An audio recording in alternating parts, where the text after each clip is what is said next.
Les objectifs du diplôme en affaires en Chine sont les suivants.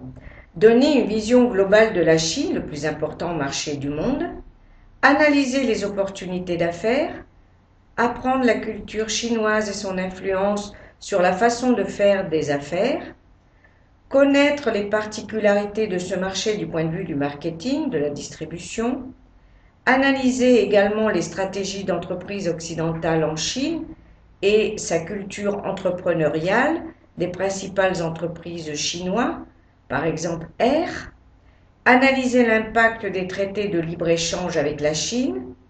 Ce cours s'adresse à toutes les personnes qui souhaitent se spécialiser ou se recycler dans les domaines en relation avec les affaires en Chine. Quel est l'intérêt de ce cours? D'une part, nous savons que la Chine est aujourd'hui le plus fort marché du monde avec plus de 1300 millions de consommateurs potentiels. En termes de PIB, c'est la seconde économie mondiale qui a dépassé des puissances économiques comme le Japon, le Canada ou le Brésil. D'autre part, le gouvernement chinois considère les traités de libre-échange comme une nouvelle plateforme pour une plus grande ouverture vers l'extérieur et pour une accélération des réformes internes.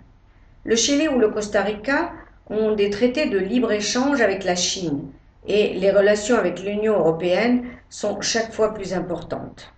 C'est pour cette raison qu'on est attentif aux relations économiques avec le Brésil et la Chine.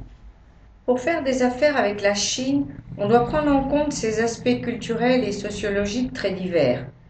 L'influence du confucianisme, les coutumes, la culture millénaire et la difficulté de la langue.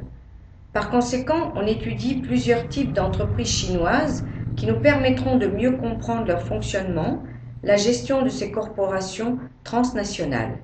Il est donc indispensable d'étudier le cas de Hong Kong, qui a une position géographique et économique privilégiée dans le centre de l'Asie.